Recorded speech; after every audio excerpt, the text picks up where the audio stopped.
I came to the realization when I was, I think, like 18, that I was like, you know what? My dad doesn't love me, you know, and like, I had to accept that. You know, I never had like, he showing up to my sports or something, or like a man to son conversation. We butt heads a lot.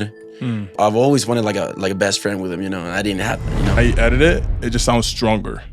You know what I mean? Okay, let's do it. Yeah. Okay. Like it. All right, let's go.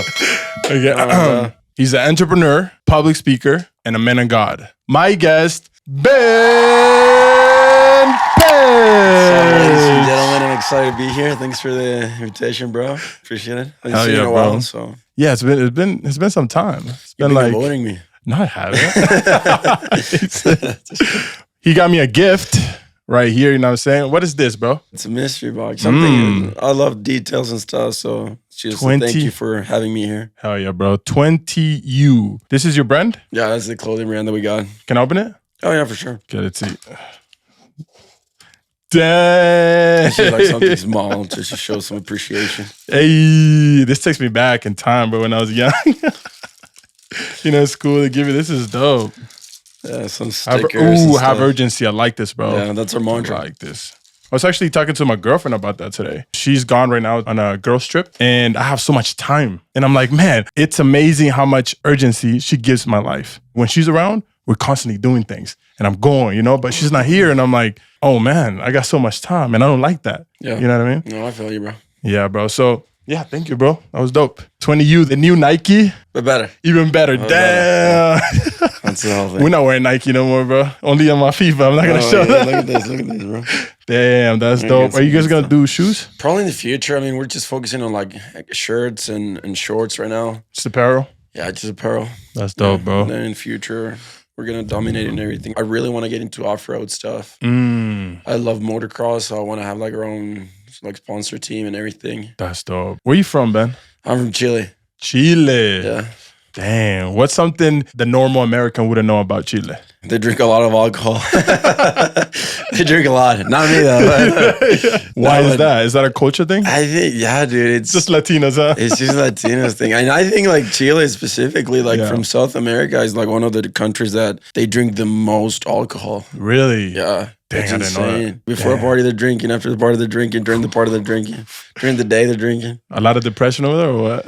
I think they're just trying to run away from their problems, dude. That's what alcohol does to you. Yeah, bro. See, that's funny because I feel like I could never run away from my problems, bro. It gets me excited. When I see a problem, I'm like, ooh, it's about time. Yeah. I'm going to be tested, you know? I love confrontation, so I can relate to that too. Yeah, bro. The normal person can't deal with that energy. You're an ex-athlete, just like myself. And we love that. It like gets us going. How much do you love competition? Oh, bro, I love to compete. I truly believe a lot of people right now, they're not achieving the dreams or they're lazy and stuff because they're not competing. Yeah. Like if you think about just like humans, we're built to compete. Like back in the day, civilizations, tribes against each other and stuff like that. Like who wants to be king, who wants to be the best warrior. It's always competition, you know? Bro. So I think that's something our generation and the upcoming generation lacks a lot too, which is to compete. And a lot of problems in your life can be solved when you're competing. Because when you're competing, dude, you're not depressed, you're not sad, you're not with all this BS, anxiety, all this stuff. You're like ready to go to war, you know? So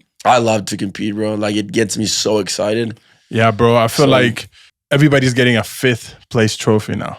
And it's like, when I was younger coming up, if you weren't the best, everybody would make fun of you. Yeah. But that pain was good for me. It helped me. It pushed me. I was talking to my girl and I was telling her how humans are not made to be comfortable. Our bodies were made to constantly be doing something. I agree. That's why this generation can't seem to find themselves because they're on their phone scrolling the whole day. I mean, not just that, dude. I talk about winning a lot, and we're built to win. Yes. You know, when you're a kid, like you play with a 2-year-old or something, you get the toy from them or something, they start crying, they throw you something, or if you beat them in a game, or they're gonna start crying and like throw you something as well, you know? So it's like winning, it's in all of us, and like humans, we want to win. Yeah. Like back in the day, bro, we used to like kill for a living, conquer countries and territories and stuff like that. And right now, like people are like, guys are painting their nails and all these stuff. So it's like, what the hell's going on, you know? So it's completely different.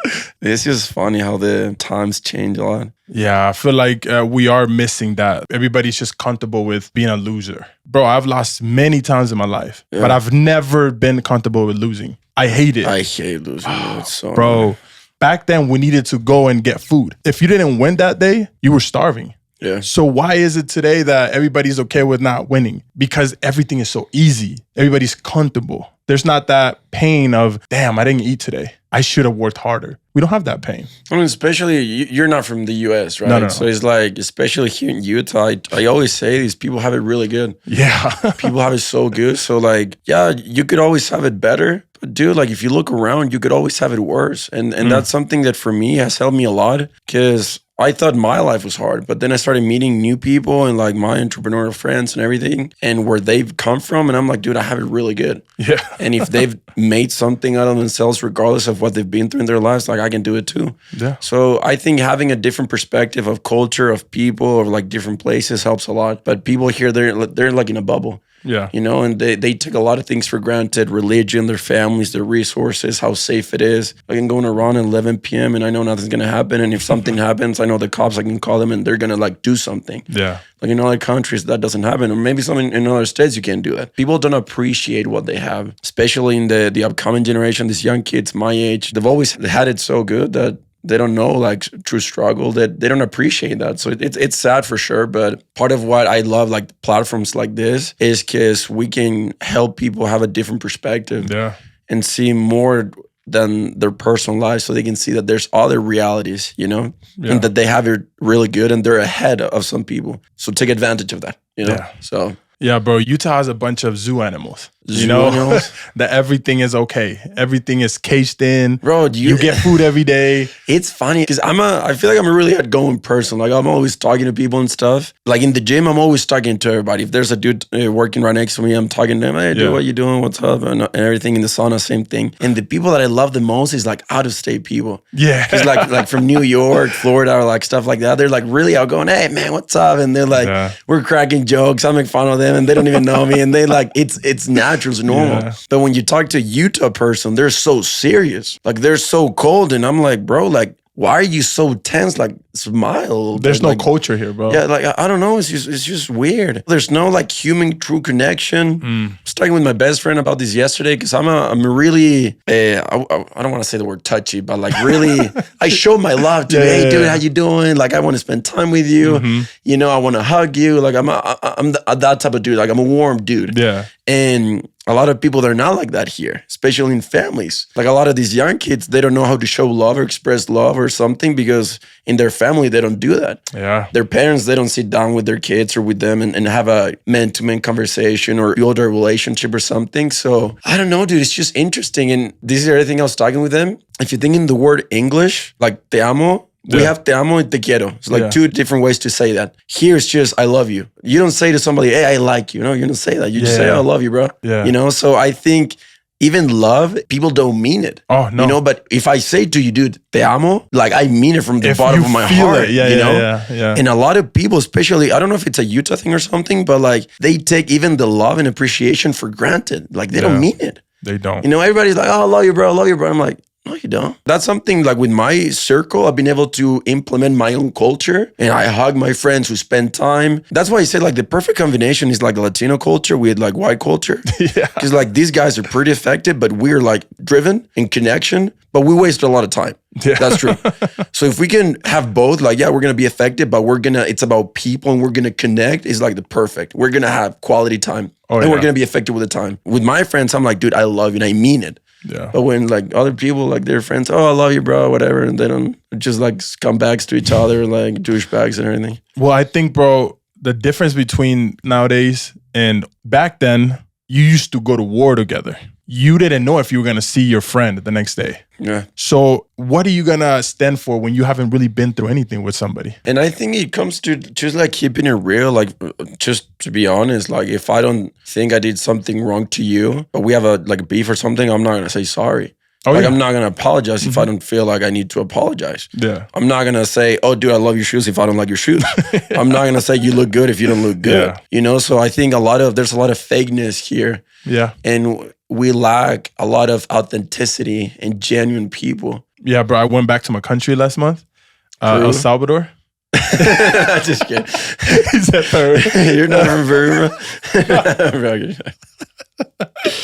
In America, it's offensive if you say the truth. If you say, hey, you're fat, oh, now you're offensive. And they get mad. So people try to not be offensive, right? In my country, me and my sister went back. Everybody was like, hey, you're getting fat. And I was like, shit. Bro, we should. But it helps me because it's feedback, builds character, bro. Like, we should bring back bullying now, bro.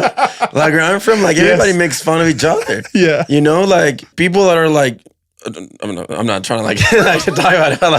Like if they're fat, they make fun of you. Suck it up. Like you're fat, change. You know, it is what it is. You know, it's just data, bro. I feel like people are so selfish where they're like, oh, I just want to feel good. But it's like, no, other people's opinion and other people's outlook is valid. Yeah. It's just another perception for you to look at yourself. Yeah. If somebody's saying, hey, you're fat, you should look at, you might be fat. Yeah, exactly. So, but I hate that some people are like, oh, he called me fat. Now I don't want to, I feel depressed. I feel sad. Screw you, but it's like, yo, you should be like, he called me fat. Maybe I work out and maybe I'm prove him wrong. And then that builds character. And not just that, maybe there's some things that you can't change in your body. Yeah, like you just accept the way it is. For example, I was making fun a lot because I have big ears. And me too, bro. It was an insecurity when I was a kid. But guess what? Like now, like it came to the point that I wanted to like cut the side of my, when I get a haircut. Because I want to show my thing. Now I love it. You know, I don't care, but it's like, because like people would make fun of me. It's like, okay, I embrace who I am. You know, it is what it is. And I'm not going to hide it. Oh no, bro. And that's why my biggest fear was doing something like this. Being on camera, my face being on camera. I was so scared of that, bro. But then 70-something episodes later, I cut my hair like this just so people can make fun of it. And it keeps me going. I like the line. I really like the line. Where'd you get your haircut? You know, so I don't go to the same place. It's premium cuts. You know what I'm saying? It's not, you know, you need a special VIP card to go there. Did you cut it yourself? No. I got a special barber, you know. He's blind, but it's all good. How was your childhood, bro? I was a funny kid, make fun of people a lot. Class clown? No, not really, but like I had a lot of fun when I was a kid. Sports was a huge part of my life. Ooh. Surfing, I won a tournament when I was 12. Snowboarding, soccer. I was team captain in my volleyball team for 8 years. Volleyball? Yeah. I'm not very tall, but I used to jump a lot. Yeah. So sports was a huge part of my life. But honestly, dude, I think I had a lot of insecurities when I was a kid. I was not a confident person. Yeah. Hey, I cheated on my way through school. God was there, but I didn't take it very serious until I was like 16, 17. There was a lot of drama in my family, a lot of stuff that affected me, and like with my dad, that now I've been able to like work on it and like heal from it. And it's been amazing. But I didn't have a lot of things going on in my life rather than going to parties, hanging out with my friends, girls, and playing sports, and that was it. That's why I told you in the beginning, like my favorite thing is I love helping people because I can relate to a lot of what they're going through because I'm a regular dude. Yeah. Like I was messed up before, but I know how to fix people. I know how to build people up because I build myself up as well. Yeah. You know, so the old Ben, a lot of insecurities, not a confident dude. Had a lot of fun. Sports was a huge part of his life and he was there. Yeah. Lazy kid too, lazy kid. Yeah, I feel like we're all lazy until life hits us and it's like, okay, now it's time to get to it. What kind of problems were you going through with your dad? So now they're getting divorced, but my dad for like 32 years, he was like pretty abusive with my mom, like verbally, emotionally and stuff. And I had a lot of like I don't want to say like daddy issues, but like I came to the realization when I was, I think like 18, that I was like, you know what? My dad doesn't love me. You know, and like, I had to accept that. You know, I never had like, he showing up to my sports or something, or like a man-to-son conversation. We butt heads a lot. My relationship with my mom has been amazing. But with my dad, I've always wanted like a best friend with him, you know, and I didn't have that, you know. Yeah. So, but it is what it is. Like it built me up as a person, and a lot of stuff that I saw when I was a kid with my parents, like I wouldn't change anything because they taught me what not to do. Me as a man, me as a like, when I have my own family, I think having a good example is good. Yeah. But sometimes having a bad example is better because you get a huge list of all the things you cannot do. Yeah. And that gives you a lot of rooms for things that you can do, you know? So I'm really grateful. I wouldn't change a thing. I had a good childhood for sure. It was rough, but I wouldn't change a thing. Great learning experience. There's no such thing as negative or positive. It's an experience that you decide how to deal with it. 100%. In this country, we have to act like the parents to our parents. They came to a place that they didn't understand. And they still probably don't understand. Me and my dad don't have that much of a separation in age. It's like 18 years. And we went through something similar because we would butt heads a lot, right? But because maybe we're closer to age, we were able to like get through that. And I knew that it was on me to change him. We never fought physically, but it would be like yelling and, throwing things and hitting stuff. I remember one day we were working together and he's getting mad. He's hitting things and he's yelling, and something switched in my mind and I went to hug him. And I said, "You're good? I got you. I'm here." And that moment, bro, I saw my dad as a kid. I was like, that was a kid once. Yeah. And I was able to help him and hug him and we talked and we hung out for a long time. And he calmed down and he felt so much better. In that moment, I noticed that he never had a father figure to help him calm down when there's a lot of pressure and a lot of stress going on. So I decided to be that person to him. If you don't have an example of how to react to stress in bad times, then you don't know what to do. Yeah, but like, take you, for example, you didn't have that, but you became that dude. Yeah. So he's like, you still have a choice. But I feel like it's America, bro. We're so lucky. We have books, we have podcasts. I listen to men who've been through this, and or like we have psychologists, therapists are upon our hands. There's a lot of resources for you to get better. Yeah. In our country, it was survival of the fittest. Yeah. All the time, bro, survival mode. So it was hard for them to even think of, let me do some meditation today, because they had to get food on the table. So that's the tough thing. Now we're lucky that we have some free time sometimes. We can come down and it can be like, okay, what's wrong with me? What's going on? And you look at yourself in the mirror, but back then you didn't have that. We have a lot of resources to get better. Yeah. I think that's one of the biggest differences with like our parents is that they didn't have that, Yeah. Like I don't think like reading a book was a thing. No. Like, yeah, I'm just talking about basic stuff. Yeah. I don't think listening to a podcast was a thing. Or like ice baths was a thing, like Travis was saying, Or even going to the gym was a thing. Yeah. It wasn't. Yeah. So I think it's probably like a cultural thing. Probably in the US, they've done it for a while, but back in South America, they haven't done that. That's what I'm telling you, bro. I think it was just survive, bro. Yeah. Because even my parents, I grew up very, very poor. And my dad had to really work hard just to get us to his country, So when he got out of the ghetto, it was crazy to me. I was like, whoa. You can get out of here? I was in a small little town, bro. I thought that was the world. There was no other thing. Yeah. We had 3 channels on TV, And I was like, is this everything? And then when my dad left, I was like, it hurt me, but I was like, there's something out there that I have no idea about. Yeah. And it turned something on in my head. And I was like, I want to, now I've been in Europe, I've been all around the world, but it's crazy how the perception that you have when you don't get out of that place that you're stuck in, No, that's what I'm saying. Like a lot of people right now, they just lack perspective, and that can make a huge difference for sure. Because then you realize that you could have it worse, and then you start feeling appreciation for what you got. I think perspective is a huge thing. Like for example, every time I struggle, the natural tendency for people is to turn inward. For me, something that God has done my whole life is whenever I have a problem or I struggle, He gives me an opportunity to serve instead of sending me help or something or a hug or a text or something. Because when I'm struggling and I can reach out to somebody else, I realize, dude, they have it way worse than me. Like, I'm just full of crap. Yeah. And my life is awesome. And perspective sets in. So I think that principle right there, it's a huge thing. Yeah. That it's hard to teach that to people. You can't. It's an experience. Because, dude, I had a conversation with a friend like a couple of weeks ago, and like she was getting mad at me about something like really stupid. Yeah.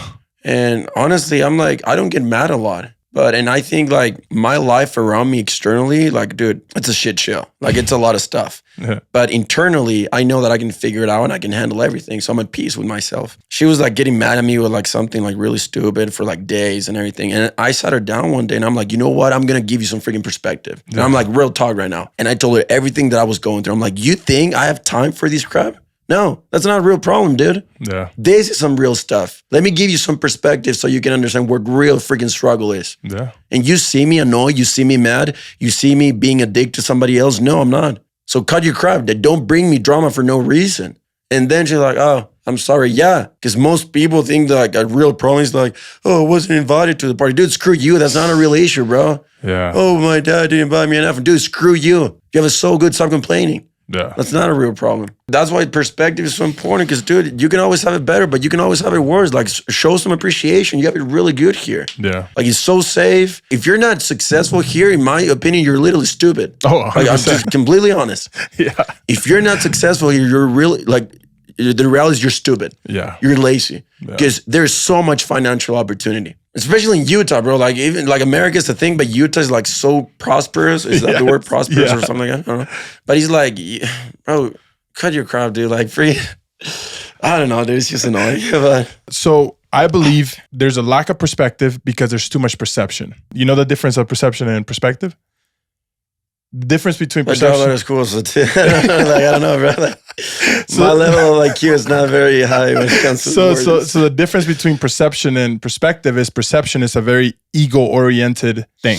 Okay. It's this is happening to me. That's it. Tunnel vision, right? Yeah. You don't see anything else. Perspective is being able to look at life through a bird's eye view. The full picture. Yes, exactly. Okay. It's about zooming out. Yeah. But that can only happen with experience. Most people don't know how it feels to have a stressful life and at the same time being calm. They don't know how that is because they never had to fight for that, right? Like you said, you really have some problems going on. The people who don't know that, they don't understand that. So all they can see is this. You know, that's why Americans, when they go to a poor country, they're like, oh my God, my life changed. No, you just never had that perspective. You didn't know how it felt to see kids who look fat, but that's just the fucking sickness. Here, people are fat because they eat too much. In other countries, people are fat because they have a sickness. That's a perspective of the people here could never understand. And again, you don't have to get out of the country in order to do that. Like, there's a lot of struggle here, like just locally. Yeah. So it's just like, just look around. Like, stop freaking focusing on yourself. And that's one thing, stop focusing on yourself. You have to. It's two ways, right? Because it's good to focus on yourself, but it's good to not focus on yourself either. Like you said, you are very into yourself. You're very focused. But at the same time, you want to help other people. I mean, it's a difference between being selfish and selfless. What I always say is that in order to become selfless, you first have to be selfish. And this is what I mean. I love helping people. My purpose on earth is to show people what's possible, is to teach people how to win at a young age. Yeah. And I'm really selfish. I'm always giving and stuff. Now, in order for me to give a lot, you will never hear me inviting you to do something that me personally I haven't done in my life. Won't happen. If it happens, call me out, but I'm pretty sure it won't happen. Maybe in the past it did. Yeah. Now it won't happen. So in order for me to help people effectively and to teach them the skills and the things they have to do in order to win in their lives, I gotta win first. Yeah. So I gotta build myself to become the best version of myself spiritually, mentally, physically, and financially in order for me to help you. And I gotta fill my cup first so I can help you. Now, the reason why I have my selfish times and everything is for me to give. So yeah, I'm not being selfish because the purpose of me being selfish is not for me. At the end of the day, I'm doing it for other people as well, and I get the benefit from it. But he's like, for example, now everybody has an opinion on something. Yeah. Like, and I think social media is a huge thing because everybody's like an expert in sales, an expert in relationships, an expert in, dude, we see like freaking, I don't want to be a dig, but we see like freaking OnlyFans girls talking about relationships and how to be a success. I'm like, bro, like, are you kidding me? Yeah. Like porn stars talking about like how to win. And like, bro, like get the hell out of here. Dude. You haven't built anything. Yeah. So he's like, you need the credibility. Yeah. You know, so that's something I live by. That's why, like, for me, I give advice in a lot of things because I have credibility mentally, spiritually, and physically. The only thing that I don't give advice on is like financial stuff yet because I'm not driving the Lamborghini I want or something like that. Yeah. And haven't built like the company and to the place that I want. Exactly. When I do that, yeah, you're going to hear me say a lot of things, but not yet though. Yeah. But he's I love that though. I've done a few things in the other areas. So he's like, I can teach from experience, you know? Yeah. But a lot of people, they just talk because they have an opinion of it, but that doesn't make you credible. You're going to earn your right to speak. 100%, bro. And that's what's killed our generation. Everybody nowadays has an opinion. Back then, if you had an opinion, you would have to fight for your life. They used to fight till death for our opinion. You know, it would be like, oh, you don't think I'm right? All right, let's go. Let's go. Hands, brother. Let's throw hands, you know? Yeah. That was back then. Nowadays, you post something or you're doing something and somebody who's at home in their parents' basement is commenting, you don't know how to do that. It's like, what the fuck? You don't know anything. You know what I'm saying? But those people could never do that to somebody in real life. Yeah. People are not getting punched enough, bro. Oh, there's a lot of people that deserve to be slapped in the face, and I think it would build a lot of character. Yeah. Like all these young kids that they dress freaking weird and they think like they're like so cool and stuff. I'm like, bro, you haven't built anything. Like, I want to punch you in the face, not in a mean way, but it's for you to realize that you're nothing. And it doesn't come from like, oh, this dude's being a dick. It's just like, dude, talk is too cheap.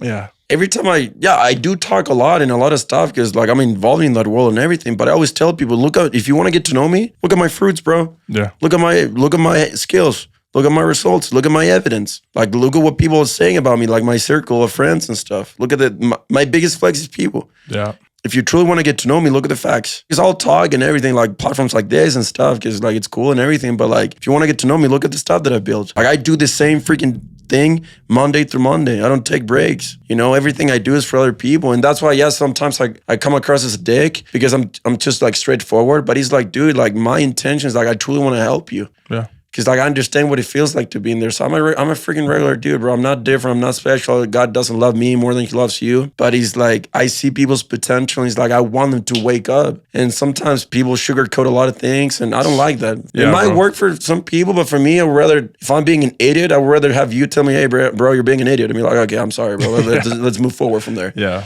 So that's why I'm like straightforward and everything. But he's like, I don't know, dude. I think evidence and results and just fruits speak way louder than your words can. So you're single, right? Yeah. How's that? Amazing. Like I was actually driving on my way here. I was thinking, I'm pretty sure he's gonna ask me something about my dating stuff. Dude, honestly, I have a lot to say about when it comes to dating and relationship. Good things and bad things. I've learned a lot, especially here, which is like way different. Yeah. But I'm single because I choose to be single. What I want to do in my life and the things, the companies that we're building, the things that I'm doing in my personal life, I've realized that I have to live an unbalanced life for now. Yeah. And I had to choose which areas they have to suffer, you know, because I can't have everything, you know, and I'm an extremist. I chose my social life and my dating life to suffer for now to build something in the long run. And I'll go back with balance later on. But for now, like it's an area in my life that I don't touch. Yeah, like do I see girls and say, oh, you're cute and stuff. And I'm pretty open to opportunities, whatever. But like I'm not looking for anything. Like my social life, I don't have a social life. This is my social life. Like friends that I don't do business or sports or help people together or something. I see them like once a month. Dude, it's funny because I was talking to my brother about that. And we said how friends are so hard when you have a goal or a passion in life. Because you just hang out or around people who really want the same thing as you, right?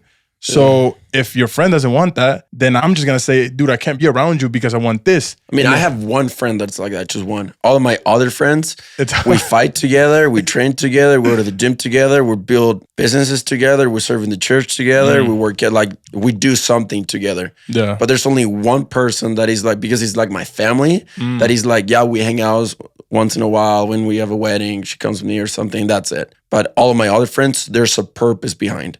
Like if you're not winning in your life, if you're not chasing winning, if you're not chasing greatness, if you're not urgent in your life, I don't want to hang out with you. Yeah, get the hell out of here. You know, because like there's two things that are going to happen. You're going to make me feel stupid. And second is like, I'm going to make you feel like you're not doing anything in your life. Yeah. And like might as well, like instead of having confrontation or contention, let's just do your thing, I do my thing. But like all of my friends, they're like, and I'm not saying in a cocky way or anything, but like they're way older than me. Most of them, they're like business owners, public speakers, athletes, and people my age. And we're building 20U together. We fight MMA together. We train together. We serve in the church together, and that's it. But I don't like hang out or chill with them. Our chill, like our hangout is like training together. Our hangout is like a meeting together. Yeah. Podcast together. You know? What does the perfect woman look like to you? I don't think there is a perfect woman because I'm not perfect. I'll start with this. I don't want a girlfriend or wife. I want a partner. Yeah. You know, we win together. We help each other. We're a team, you know? Yeah. We chase something together, but I will never ask something of someone that I'm not doing, that I cannot offer. Everything that I ask of a partner, I have it. And for me, I mean, physical stuff matters a lot because that's the door. Yeah. You know, if you're not hot or beautiful or sexy or work out, like I'm not going to go out with you. Well, it's the same as a woman. If you're not successful and if you don't have money, then they're not going to be with you. Yeah, that's true. So it's like, that's the door. But then it's a lot of like spiritual stuff, mental skills. Yeah. Like you have to be mature. I have to see instead like, I want a woman. I don't want a girl. I want a woman. Like somebody who's mature. Somebody wants to be a mom. I love kids so much. I want to have a family someday. I think having kids like the biggest flex is so cool. Where do you want to take everything you're doing? Where do you see yourself in 5 years? In 5 years, dude, I see myself a multimillionaire, driving every single car that I want. I want a Shelby Raptor, a Lamborghini Aventador SVJ. I want 20U to have our own HQ. I can see it in my mom because I believe in the law of attraction, visualization, just energy a lot. And I truly believe God created all of those things. I know the exact building that I want. I want to see the people around me winning. I want like a family with kids. I know like all the names of my kids that I already want and stuff. I mean, we can talk about it with my partner in the future for sure, but like there's this already. I want to be helping people with our businesses. We started a multimedia company and doing events, doing all this stuff. I see myself fit, still fighting. I got into MMA recently, so I'm doing that, going to the gym. Still, ultra marathons is a huge part of me because I still want to pursue a lot of things there. I still see myself helping people spiritually, church, God, a huge part of my life, and teaching those principles to my kids, my family. How I want to feel for the rest of my life is just I want to feel that my influence matters and I'm helping people with my resources, with my experience, and with the stuff that I have. But yeah, I see myself like living all that great life and teaching others how to do the same. If you could go back in time to a young Ben, what would you tell him? I don't know why, but I got chills when you ask me that question. I would tell him, you matter, bro. Maybe right now you don't see it, but there's a lot of greatness inside of you that you're going to be able to see that in the future. And I want you to tap into that way more. There's a lot of greatness inside of you. There's a lot of people waiting on you. There's a huge purpose in your life. There's a huge reason why God sent you to the earth right now, not 1,000 years ago. And that's the most important thing you can chase, which is your purpose, your identity, why you're here. Yeah. Chase that every day and don't rest or do anything until you accomplish that work and that calling. But that everything will be okay. Like you'll figure it out and that you matter. That's what I would tell them. I love that, bro. That's amazing. Man. It's been a great time, bro. Yeah, thanks for the invite. It was good. You have a lot to give. You know, you're still young and you're on your way, bro. Yeah, bro. I mean, God has given me a lot, so it's my duty and my obligation to pay that back to him. Yeah. And the only way I can repay him back is serving and helping people. I'm as imperfect as he gets. Yeah. I have a lot of stuff mentally. My life is just pretty hard. I mean, there's a lot of things, but I don't complain. I have it really good. I'm really grateful. But I want to show people what's possible, not because it's a me thing, but it's because like there's so much greatness in all of them. Yeah. If I can do things that I'm doing, like I know everybody can, you know, and I truly believe if people could see that in their own personal life, and if they would start behaving in that way, and if they have somebody that believes in them and they can show what they have inside, this world will be completely different, and we lack that a lot. I'm happy for you. And what do you got to tell the people? Where can they find you? Oh, dude, you can find me on social media. Follow me on my show as well. It's all about like if you're into entrepreneurship, athletic, if you want to win your life and you need some direction, follow Stand Firm with Ben. That's on Instagram. And we have a Spotify and Apple. Everything that I do on the show is to teach you the mental skills and like the entrepreneurial stuff that you have to do in order to win. And dude, follow me on my personal Instagram as well as Benja PP201. The 201 is because my number when racing dirt bikes and stuff back in the day. But yeah, I'm all here to help you guys. And if there's anything I can do for you or for you as well, like I'm all for them. I'm available 24/7. If I don't get back to you, I'll get back to you later. But yeah, I'm just here to help. Hell yeah. Check it out. It's a dope show. I've watched it and I like it a lot. Thanks, brother. Hell yeah. And you could have been anywhere else in the world, but you're right here with us right now with Ben and Maikon. Thank you guys for being a part of the show. Man, Ben, I'm on a mission, bro. Yeah, I'm not dying right now. I'm on a mission right now. Oh, yeah. Like you're saying goodbye and you put a bomb in my car or something. But I'm on a mission right now, bro. I want to get Post Malone on this show. That's sick. Yeah, bro. I'm fucking working hard. I'm trying whatever I can. And I'm going to keep just doing it. But I feel like it's a big goal because I'm like, I want to keep doing it forever. Even if he's an old man. Dude, everything is possible, dude. Once you put that out to the universe and you believe in it and you start acting in a way that you think you have it now, the universe and God gives it to you. Yes. You know, yes. I'm a huge believer in that, dude. That's one of like my things that I teach people and I live and apply every single day, that energy, it's a real thing. God created it. The law of attraction works. Yes. Whatever you think and feel like, you attract. Yeah. You know, and the universe matches that. We were made on his image, right? Like he's a creator. I was going to say we are creators that. too, yeah, bro. I truly believe you can live a life on default or live a life by design. That's the life I chose to do. Yes. The life I chose to be. So if you put that out there, dude, I know it's going to happen. Oh yeah, 100%. Yeah. But yeah, bro, thank you. Appreciate you, brother. Amazing episode. Amazing time. It's good comment. And yeah, to you guys, go to sleep early and please stop cheating, man. Everybody cheating nowadays, bro. It's crazy. Cheating. I've never. I think I'm a pretty loyal dude. I don't know about that. Love you guys. Have a great day. Love you guys. Have a great day. But what do you think about Well, yeah, man. Love you guys. Go to sleep early. And yeah, love yourself. Peace out. See you guys.